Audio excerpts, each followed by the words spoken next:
Now, this is a rare and very welcome opportunity for me to have a chat with a man who is so busy, Dave Holland. I see you playing for small children, for adults, for all kinds of different genres of music. Tell me a little bit about yourself. Is music the biggest part of your life? Yeah, it's what I do every day, all year round. I have choir practice Mondays and Wednesdays. I've got musical theatre rehearsals Tuesday, Wednesday, Thursday. And I've got gigs Friday, Saturday, Sunday. So literally I don't have a day off all year round. Maybe Christmas Day I have off. That's about it. But just maybe. Yeah. Now, you've spent a lot of time at the Guild here. You've still got more playing to do. You're very much a part of the Guild family. Now, an accompanist job is a great responsibility, isn't it? It can be, because people are relying on you, and the worst thing is when people forget their words or go wrong, and the accompanist has to just latch on to what they've done and either help them get out of a hole or just generally, keep going. And that's the real skill to it. The tension, the concentration must be enormous. It depends on the music.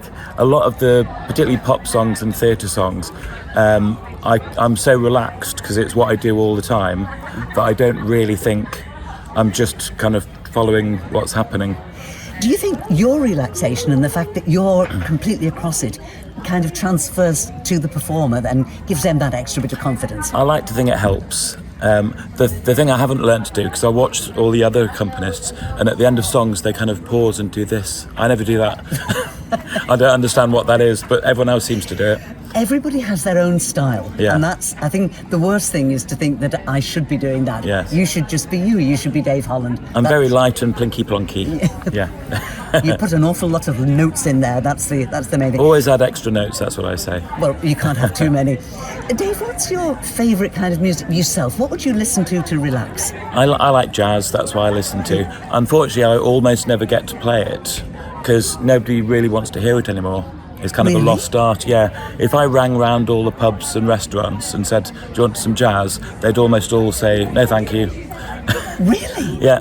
Now, this is a bit of a revelation because, I thought there would always be a home for any genre of music, and particularly jazz, which I would have thought had a universality to it, but... No, I mean, even at venues where I can put the occasional jazz song in, you can kind of sense half the room switching off as soon as you do a jazz song. It might just be that they don't know the songs because they're so old, some of the songs. Because a lot of jazz songs, they're from the 30s and 40s.